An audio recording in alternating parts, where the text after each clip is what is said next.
নমস্কার। গল্প পাঠের আসরে আমি প্রখ্যাত সাহিত্যিকদের গল্প পাঠ করছি।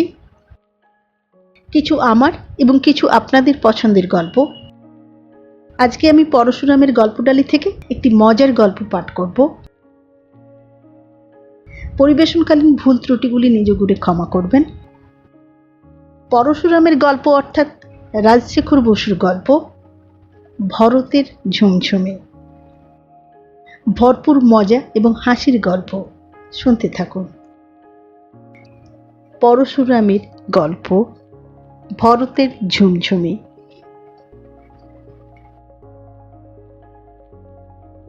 ঋষিকেশ তীর্থে গঙ্গার ধারে যে ধর্মশালা আছে তারই সামনের বড় ঘরে আমরা আশ্রয় নিয়েছি।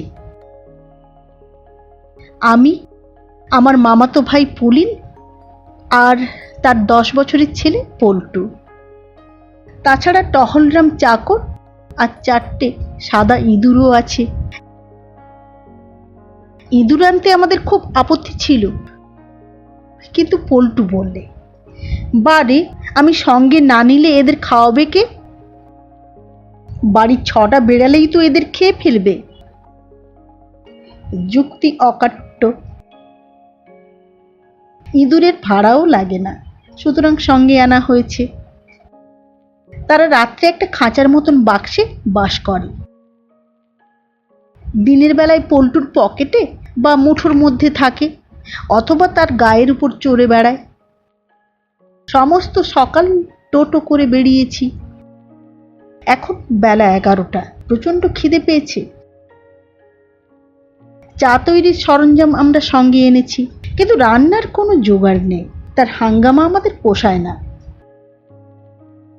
দোকান থেকে এক ঝুড়ি মোটা মোটা আটার লুচি, খানিকটা স্বচ্ছন্দ বনজাত কচু ঘেঁচু ঘন্ট আর সেরখানিক নুড়ির মতন শক্ত প্যাড়া আনানো হয়েছে। আমরা স্নান সেরে দরজা বন্ধ করে খাটিয়ায় বসে কোলের উপর শালপাতা বিছিয়েছি। টহলরাম পরিবেশনের উপক্রম করছে। এমন সময় বাইরে থেকে ভাঙা কর্কশ গলায় আওয়াজ এলো, অহমহম ভো। কথাটা কোথায় যেন আগে শুনেছি। দরজা খুলে বাইরে এসে দেখলুম একজন বৃদ্ধ সাধু বাবা। রংটা বোধহয় এককালে ফর্সাই ছিল, এখন তামাটে হয়ে গেছে। লম্বা রোগা, মাথার জটাটি ছোট কিন্তু অকৃত্রিম। গোঁপ আর গালের উপর দিকে দাড়ি ছেঁড়া ছেঁড়া, যেন ছাগলই খেয়েছে। কিন্তু থুতনির দাড়ি বেশ ঘন আর লম্বা। নিচের দিকে ছুটির মতন একটি বড় গেরো বাঁধা। দেখলে মনে হয় গেরোটি কোনো কালে খোলা হয় না। পরনের গেরুয়া কাপড় আর কাঁধের কম্বল অত্যন্ত ময়লা। সর্বাঙ্গে ধুলো, গলায় তেল চিটে পইতে, হাতে একটা ঝুলি আর তোবড়া ঘুটি। রুদ্রাক্ষের মালা, ভস্যের প্রলেপ, গাঁজার কলকে, চিমটে, কমণ্ডলু প্রভৃতি মামুলি সাধুসজ্জা কিছুই নেই। প্রশ্ন করলুম, ক্যা মাংতা বাবাজি? বাবাজি উত্তর দিলেন না, সোজা ঘরে ঢুকে আমার খাটিয়ায় বসে পড়লেন। টহলরাম বাঙালির সংসর্গে থেকে একটু নাস্তিক হয়ে পড়েছে। অচেনা সাধু বাবাদের ওপর তেমন ভক্তি নেই। রুখে উঠে বললে, আরে আরে আরে, कैसा बेहुदा आदमी तुम, উঠো খাটিয়ে এসে। সাধু বাবা ভ্রুকুটি করে রাষ্ট্রভাষায় যে গালাগালি দিলেন তা অশ্রাব্য, অবাচ্য, অলেখ্য। পুলিন অত্যন্ত রেগে গিয়ে গলা ধাক্কা দিতে গেল। আমি তাকে জোর করে থামিয়ে বললুম, আরে করো কি করো কি, বাবাজির সঙ্গে একটু আলাপ করেই দেখা যাক না। প্রমোদ চাটুর্য মশাই বিস্তর সাধু সঙ্গ করেছেন। সাধু চরিত্র তার ভালো রকম জানা আছে। যোগী অবধূত, বামাচারী তান্ত্রিক, অঘোরপন্থী প্রভৃতি হরেক রকম সাধক সম্বন্ধে তিনি গবেষণা করেছেন।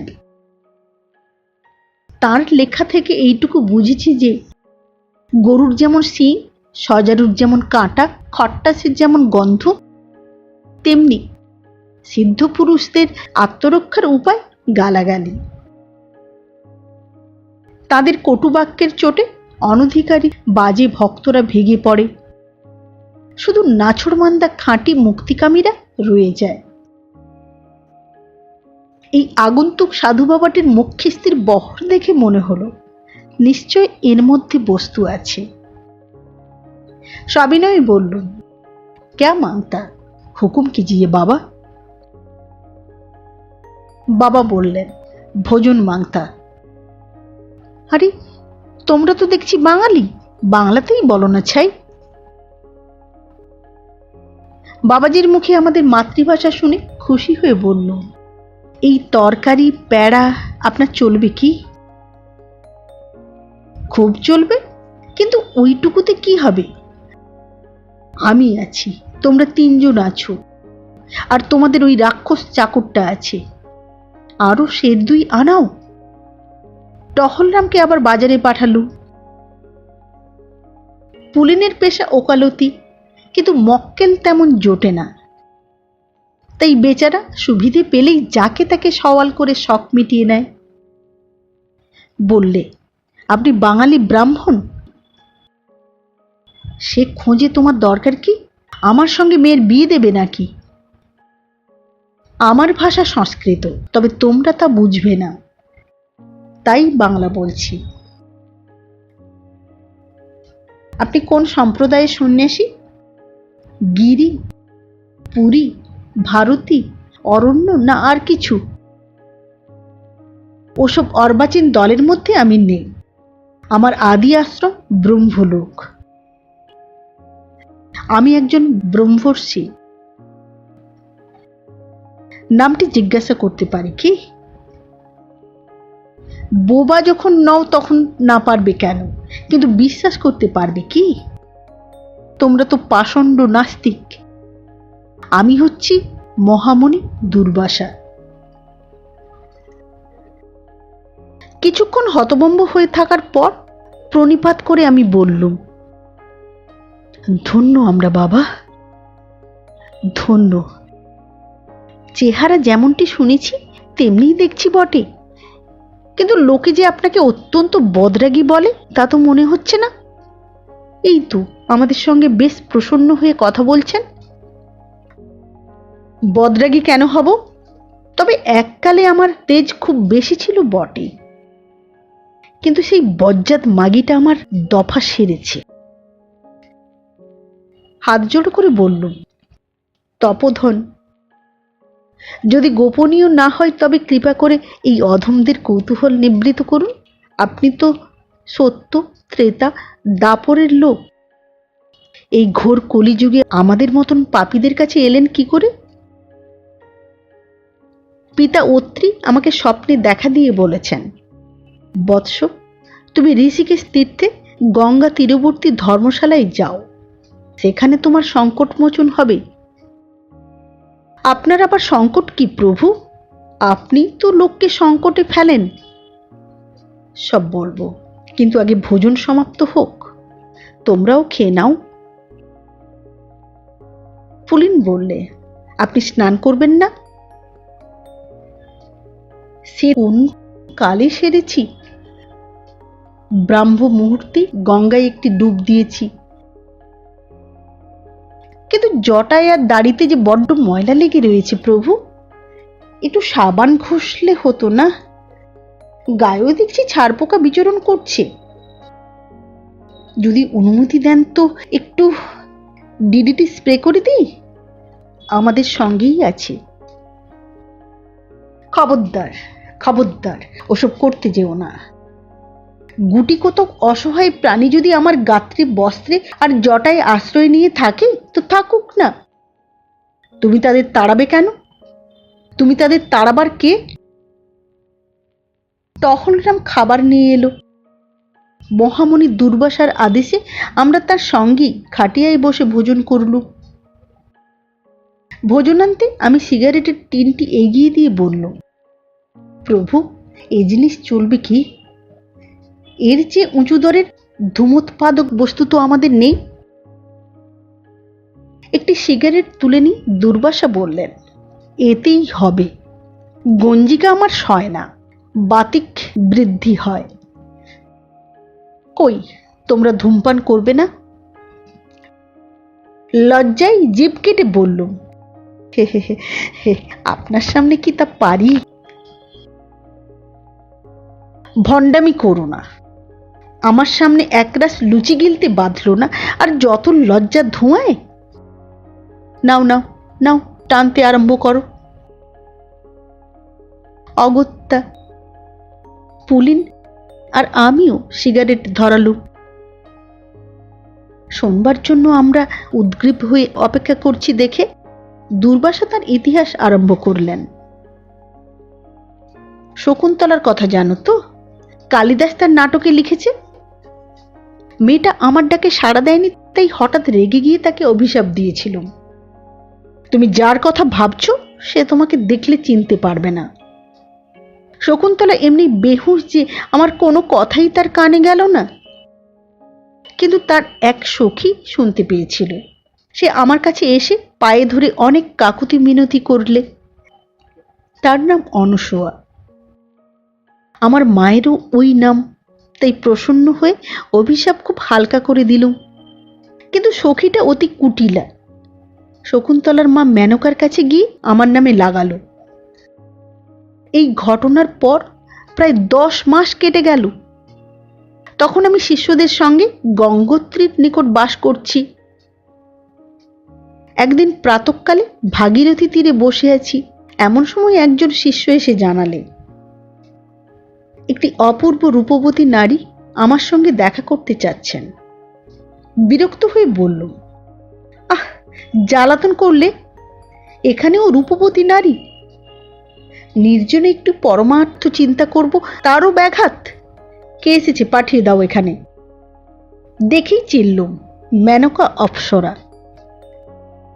ভব্যতার জ্ঞান নেই, দাঁতন চিবুতে চিবুতে এসেছে। বোধহয় ভেবেছে তাতে খুব চমৎকার দেখাচ্ছে। খেকিয়ে উঠে বললুম, কি জন্য আসা হয়েছে এখানে? জানো, আমি মহা তেজস্বী দুর্বাসা মুনি। বিশ্বামিত্রের মতন হ্যাংলা পাওনি যে লাস্য হাস্য ছলাকলা হাবভাব ঠমক ঠমক দেখিয়ে আমাকে ভোলাবে। মেনকা ভেঙচি কেটে বললে, আহ, মরি মরি! জগতে তো আর কেউ নেই যে তোমাকে ভোলাতে আসবো। তোমার ভালোর জন্যই দেখা করতে এসেছি, তা যদি না চাও তো চললুম, কিন্তু এরপরে বিপদে পড়লে দোষ দিতে পারবে না। এই বলে মেনকা এক পায়ের গোড়ালিতে ভর দিয়ে বোঁ করে ঘুরে গেল। মাগির আস্পর্ধা কম নয়, আমাকে তুমি বলছে। সাপ দিতে যাচ্ছিল, তুই এক্ষুনি শুয়োপোকা হয়ে যা। কিন্তু ভাবলুম, ব্যাপারটা আগে জানা দরকার। বললুম, কি জন্য এসেছো বলোই না ছাই। মেনকা বললে, মহাদেব যে তোমার উপর রেগে আগুন হয়েছেন। শকুন্তলাকে তুমি বিনা দোষে ছাপ দিয়েছিলে শুনে। আর একটু হলেই তোমাকে ভস্ম করে ফেলতেন। নেহাত আমি পায়ে ধরে বোঝালুম, তাই এবারকার মতন তুমি বেঁচে গেছো। আমি দেবতা মানুষ কাকেও গ্রাহ্য করি না, কিন্তু মহাদেবকে ডরাই। জিজ্ঞাসা করলুম, কি বললে তুমি তাকে? বললুম, আহা, নির্বোধ ব্রাহ্মণ। মাথার দোষও আছে, না বুঝে রাগের মাথায় সাপ দিয়ে ফেলেছে। তা শকুন্তলা তো বেশি দিন কষ্ট পাবে না। আপনি দুর্বাসা মুনিকে এবারটি ক্ষমা করুন। মহাদেব আমাকে স্নেহ করেন, তার শাশুড়ির নাম আর আমার নাম একই কি না? বললেন, বেশ, ক্ষমা করব, কিন্তু আগে তুমি তাকে দিয়ে একটা প্রায়শ্চিত্ত করাও। কি প্রায়শ্চিত্ত করাবে শুনি? তোমার ভয় নেই ঠাকুর, খুব সোজা প্রায়শ্চিত্ত। শকুন্তলা এখন হেমকূট পর্বতে প্রজাপতি কশ্যপের আশ্রমে আছে। আমি খবর পেয়েছি সম্প্রতি তার একটি খোকা হয়েছে। কশ্যপ বলেছেন এই ছেলে ভরত নামে প্রসিদ্ধ হবে এবং পৃথিবী শাসন করবে। মনে করেছিলুম গিয়ে একবার দেখে আসব, কিন্তু তার হলো না। ইন্দ্র সব অপ্সরাদের ডেকে পাঠিয়েছেন। তার বেটা জয়ন্ত বিগড়ে যাচ্ছে। হবে না কেন? বাপের ধাত পেয়েছে তো, তাই তাড়াতাড়ি তার বিয়ে দিচ্ছেন।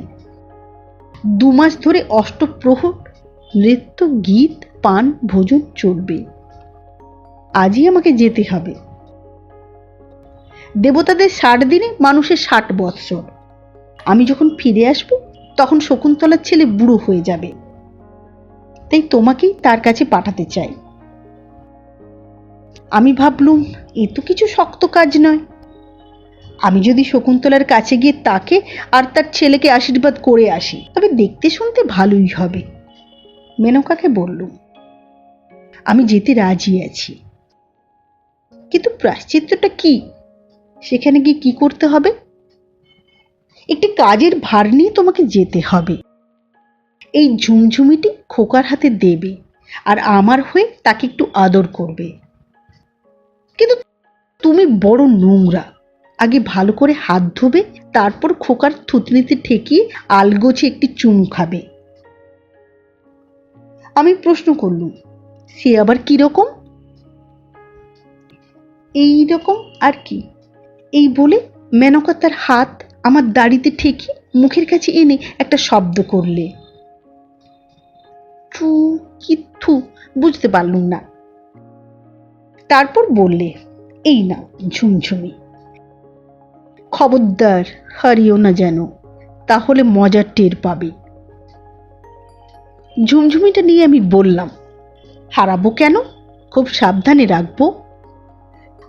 আহা, তুমি তোমার নাতিটিকে দেখতে পাবে না, বড় দুঃখের কথা। দেখো মেনকা, তুমি তো চলে যাচ্ছ, যদি আমার কাছে কোনো বর চাইবার থাকে তো এই বেলা বলো। না না, বরটার আমার দরকার নেই। আমি বললুম, নেই কেন? যদি চাও তো আমার ঔরসে তোমার গর্ভে একটি পুত্র দিতে পারি। যদি 3-4টি বা শখানেক চাও তাও দিতে পারি। নাক সিটকে মেনকা উত্তর দিলে, হয়েছে আর কি। তুমি নিজেকে কি মনে করো, কার্তিক না কন্দর্প? তোমার সন্তান তো রূপে গুণে একেবারে বোকা পাঁঠা হবে। অতি কষ্টে ক্রোধ সংবরণ করে আমি বললুম, আচ্ছা আচ্ছা, না চাও তো আমার বড় বই গেল, আমি অপাত্রের দান করি না। বেশ, এখন তুমি বিদেয় হও। একটা শুভ দিন দেখে আমি শকুন্তলার কাছে যাব। পুলিন জিজ্ঞাসা করলে, প্রভু, মেনকার বয়স কত? দুর্বাসা বললেন, তুমি তো আচ্ছা বোকা দেখছি, অপ্সরার আবার বয়স কি? জ্যোৎস্না, বিদ্যুৎ, রামধনু এসবের বয়স আছে নাকি? তারপর শোনো। মেনকা চলে গেল। 3 দিন পরে আমি যাত্রার জন্য প্রস্তুত হলুম। অপ্সরাই বলো আর দিব্যাঙ্গনাই বলো, মেনকা আসলে হলো স্বর্গবেশ্যা। লৌকিকতার কোনো জ্ঞানই তার নেই। কিন্তু আমার তো একটা আসলে কর্তব্যবোধ আছে। শুধু ঝুমঝুমি নিয়ে গেলে ভালো দেখাবে কেন, কিছু খাদ্য সামগ্রী নিয়ে যেতেই হবে। সেই জন্য আশ্রমের নিকটস্থ বন থেকে একটি সুপুষ্ট ওল আর সেরখানিক বড় বড় তিনতিড়ি সংগ্রহ করে ঝুলির ভেতর নিলুম। পুলিন বললে, 1 মাসের খোকা বুনো ওল আর বাঘা তেঁতুল খাবে? আমি বললুম, তার না খাবে কেন? সেকালের ক্ষত্রিয় খোকারা পাথর হজম করত, বিলিতে গুঁড়ো দুধের তোয়াক্কা রাখত না। দুর্বাসা বললেন, তোমরা অত্যন্ত মূর্খ। ওল আর তেঁতুল ছেলে কেন খাবে? আশ্রমবাসী তপস্বী আর তপস্বিনীরা সবাই খাবেন। তারপর শোনো, যথাকালে হেমকূটে পৌঁছে মরীচিপুত্র ভগবান কশ্যপ ও তৎপত্নী ভগবতী অদিতিকে বন্দনা করলুম। তারপর শকুন্তলার কাছে গেলুম। আমি যে শাপ দিয়েছিলুম তা বোধহয় সে জানতো না। আমাকে দেখে খুশিই হলো। ওল আর তেঁতুল উপহার দিল। মেনকার কথা মতো ছেলেকে আদর করে আশীর্বাদও করলুম। বলল, শকুন্তলা, তোমার এই শ্রীমান সর্বদমন ভরত আসমুদ্র হিমাচল সমস্ত দেশ জয় করে রাজ চক্রবর্তী হবে। এর প্রজারা যে ভূখণ্ডে থাকবে তার নাম হবে ভারতবর্ষ। বর্ষং তদ ভারতং নাম ভারতী যন্ত্র সন্ততি। তুমিও অচিরে পতির সহিত মিলিত হবে। তারপর ট্যাঙ্ক থেকে ঝুমঝুমি বার করতে গিয়েই চক্ষু স্থির। আমি বললুম, বলেন কি, ঝুমঝুমি পেলেন না? মোটেই না। আমার পরনের কাপড়, উত্তরীয় কম্বল সব ঝাড়লুম। ঝুলি, ঘটি, মায় জটা সব তন্ন তন্ন করে খুঁজলুম, কোথাও ঝুমঝুমি নেই। শকুন্তলার মুখটি কাঁদো কাঁদো হলো। আহা, তার মায়ের দেওয়া উপহারটি হারিয়ে গেল। মেনকা যতই নচ্ছার হোক, নিজের মা তো বটে। আমি বললুম, দুঃখ করো না শকুন্তলা, আমি আরো ভালো ঝুমঝুমি এনে দেব। দুজন বুড়ি তপস্বিনী শকুন্তলার কাছে ছিল। একজন বলল, পাগলের মতন যা তা বলো না ঠাকুর। ছেলের দিদিমার দেওয়া যৌতুক আর তোমার ছাইপাশ দেওয়া কি সমান? তুমি ভারী অলবড্ডি মুনি। নিশ্চয় নাইবার সময় তোমার ট্যাঙ্ক থেকে জলে পড়ে গেছে আর মাছে কপ করে গিলেছে। যাও, এখন রাজ্যের রুই কাতলা ধরে ধরে পেট চিরে দেখো গে। অন্য বুড়িটা বললে, কি বলো গা দিদি, শুধু রুই কাতলা কেন, মৃগেল, চিতল, বোয়াল, কালবো, শোল, শাল, চাই, ঢাই এসব মাছের পেটেও তো থাকতে পারে। পুলিন বললে, কচ্ছপের পেটেও যেতে পারে। আমি বললুম, হাঙর, কুমির, শুকুর, সিন্ধু ঘটক বা জলহস্তির পেটেও তো যেতে বাধা নেই। দুর্বাসা আমাদের দিকে এবার কটমট করে চাইলেন, তারপর বলে যেতে লাগলেন। আমি আর দাঁড়ালুম না, কথাটি না বলে পালিয়ে এলুম। যে পথে এসেছিলুম সেই পথের সর্বত্র খুঁজে দেখলুম, কোথাও ঝুমঝুমি নেই। আমি অত্যন্ত ভুলো লোক, কিন্তু ঝুমঝুমিটা তো ট্যাঁকেই গোজা ছিল। নিশ্চয় নাইবার সময় জলে পড়ে গেছে। যেখানে যেখানে স্নান করেছিলুম সর্বত্র জলে নেমে হাতড়ে দেখলুম, কিন্তু পাওয়া গেল না।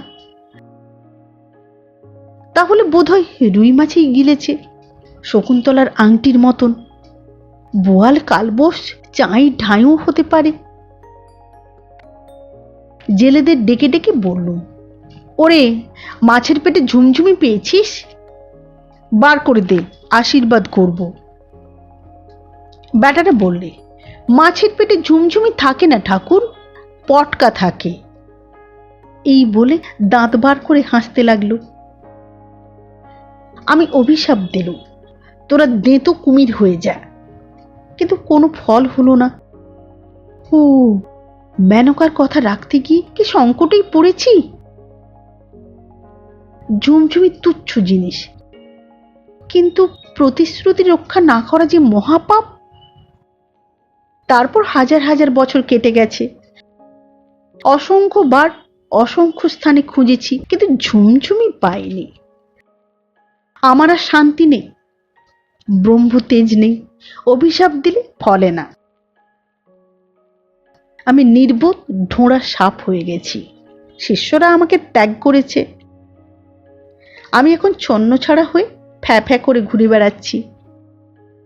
আমি বললুম, মহামুনি শান্ত হন, আপনি শুধু শুধু কষ্ট পাচ্ছেন। ভরত রাজা তো কবে স্বর্গালাভ করেছেন, তাঁর আর ঝুমঝুমির দরকার কি? আপনি নিশ্চিন্ত হয়ে তপস্যা করুন, যোগ সাধনা করুন, হরিনাম করুন, অথবা লোকশিক্ষার নিমিত্ত জীবন স্মৃতি লিখুন। জটা শ্বশ্রুধারী উগ্রতপা মুনি ঋষিদের সঙ্গে অপ্সরাদের মোলাকাত বিবৃত করুন। পত্রিকাওয়ালারা তা নেবার জন্য কাড়াকাড়ি করবে। ঝুমঝুমির কথা একেবারে ভুলে যান। হায়, ভুলবার জো কি? ওই ঝুমঝুমি হচ্ছে মেনকার অভিশাপ, শকুন্তলার প্রতিশোধ। আমার মাথা খারাপ হয়ে গেছে। যখন তখন ঝুমঝুম শব্দ শুনি। দুর্বাসা হঠাৎ চিৎকার করে হাত পা ছুড়ে নাচতে লাগলেন। সঙ্গে সঙ্গে পুলিনের ছেলে পল্টু তার পায়ের কাছে হুমড়ি খেয়ে পড়ে চেঁচিয়ে উঠল, মেরে ফেললে রে, মেরে ফেললে, সব কটাকে মেরে ফেললে। ব্যাপার গুরুতর। পল্টু নিবিষ্ট হয়ে ঝুমঝুমির ইতিহাস শুনছিল। সেই অবকাশে ইঁদুরগুলো তার পকেট থেকে বেরিয়ে দুর্বাসাকে আক্রমণ করেছে। দুটো তার কাঁধে উঠেছে। একটা অধোবাসে ঢুকে গেছে, আর একটা কোথায় আছে দেখা যাচ্ছে না। তার নাচের ঝাঁকুনিতে 3টি ইঁদুর নিচে পড়ে গেল। পল্টু কোনো রকমে সেগুলিকে দুর্বাসার পদাঘাত থেকে রক্ষা করলে। দুর্বাসা বললেন, তুই অতি দুর্বিনীত বালক। পুলিন বললে, টেক কেয়ার তপোধন, আমার ছেলেকে যদি সাপ দেন তো ভালো হবে না বলছি। দুর্বাসা বললেন, ইঁদুর পোষা মহাপাপ, চণ্ডালেও পোষে না। পল্টু রেগে গিয়ে বললে, বারে, আপনি যে নিজের গায়ে ছারপোকা পোষেন তা বুঝি খুব ভালো? দেখো না বাবা, ঋষি মশাইয়ের গা থেকে কত ছারপোকা আমাদের বিছানায় এসেছে। আর একটা ইঁদুর কোথায় গেল, খুঁজে পাচ্ছি না যে। দুর্বাসা আবার চিৎকার করে নাচতে লাগলেন। পল্টু বললে, ওই ওই ওই দাড়ির ভেতর একটা সে দিয়েছে। অনুমতি না নিয়ে পল্টু দুর্বাসার দাড়িতে হস্তক্ষেপ করে তার ভেতর থেকে ইঁদুরটাকে টেনে বার করলে। তারপর বললে, ঝুমঝুম শব্দ হচ্ছে কেন? আমি লাফিয়ে উঠে বললুম, ঝুমঝুম শব্দ? বলিস কি রে? প্রভু, আপনার দাড়িটি একবার নাড়ুন তো। দুর্বাসা দাড়ি নাড়লেন। সেই নিবিড় শ্বশ্রুজাল ভেদ করে ক্ষীণ শব্দ নির্গত হলো, ঝুম ঝুম ঝুম, যেন নৃত্য পরা মেনকার নূপুর নিক্কণ দূর দূরান্তর থেকে ভেসে আসছে। পুলিন দাড়ির নিচের ঝুঁটিটা একবার টিপে দেখলে, তারপর গেরো খুলতে লাগলো। দুর্বাসা বললেন, আরে আরে, লাগি লাগি। কে তার কথা শোনে? আমি তার মাথাটি জোর করে ধরে রইলুম। পুলিন পরপর করে দাড়ি ছিঁড়ে ভেতর থেকে ঝুমঝুমি বার করলে। সোনার কি রূপোর কি টিনের বোঝা গেল না।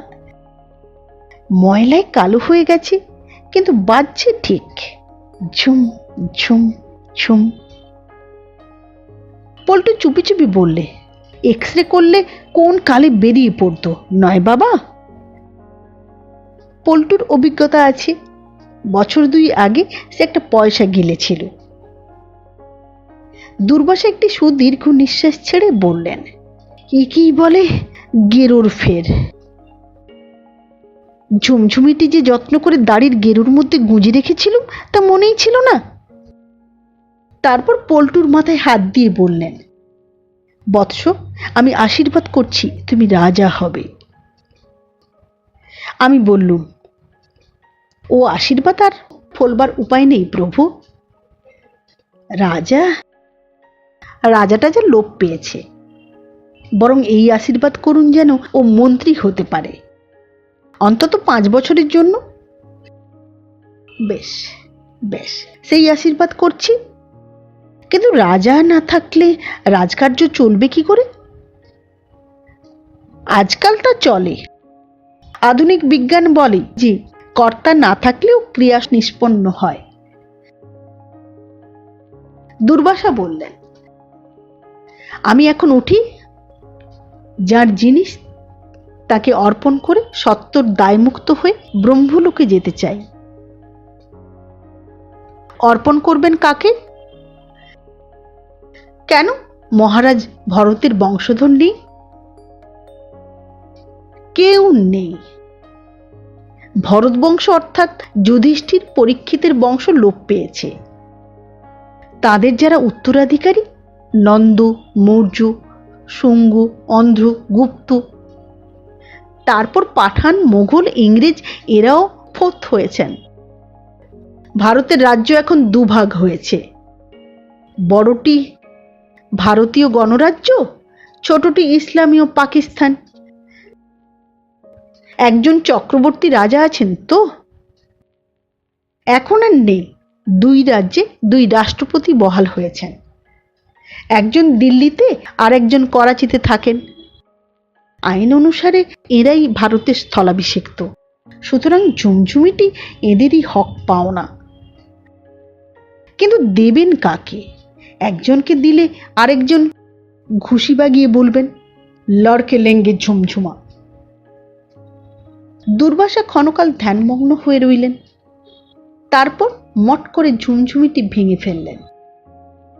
একজনকে দেব এই খোলটা, যাতে পাথরকুচি আছে, নাড়লে করর মরর করে। আরেকজনকে দেব এই ডাঁটিটা, ফুঁ দিলে পিপি করে। দাও তো গোটা 10 টাকা, রাহা খরচ।